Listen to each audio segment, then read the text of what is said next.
Hi, I'm Dr. Tracy Larson with this week's Monday Motivation, and I'm going to be talking about one of my favorite things, my daily cup of coffee.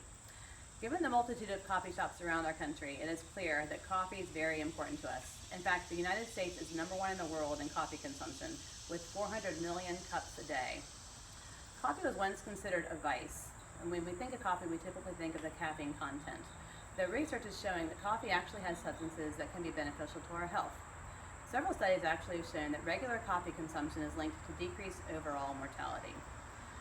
Regular coffee consumption is linked to decreased rates of many diseases, in particular liver cancers, type 2 diabetes, depression, neurologic diseases such as Parkinson's disease, and even in some populations, cardiovascular disease.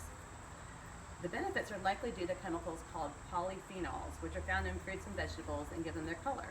These polyphenols actually help protect the plants from environmental damage and disease. And when we ingest them, actually give us some anti-inflammatory and antioxidant effects, which help prevent cellular damage.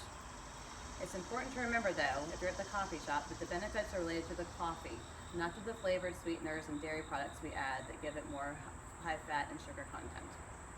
It's also important when you're buying coffee to consider that it is grown around the world and in areas that may not have the regulations we do on pesticides and fertilizers. So looking at an organic option might be a good thing to consider. Also, the health benefits may pertain to some people more than others, as research shows that some people just can't tolerate coffee like others. There's actually a genetic link to how we metabolize caffeine, so that about 40% of the population is considered rapid metabolizers, meaning we can take caffeine and drink our coffee and be fine. 15% of the population is considered a slow metabolizer, and you probably know who you are if you have a cup of coffee and feel jittery the rest of the day and maybe have difficulty sleeping. The remaining 45% is somewhere in the middle. The bottom line is that coffee in moderation can be part of a healthy lifestyle. Moderation is considered around maybe 1 to up to 4 cups a day, or about 400 milligrams of caffeine maximum a day. The polyphenol content can be present in both caffeinated and decaffeinated coffee. To increase the polyphenol content of your coffee when you're at the store, look for a bean that is grown at a higher altitude.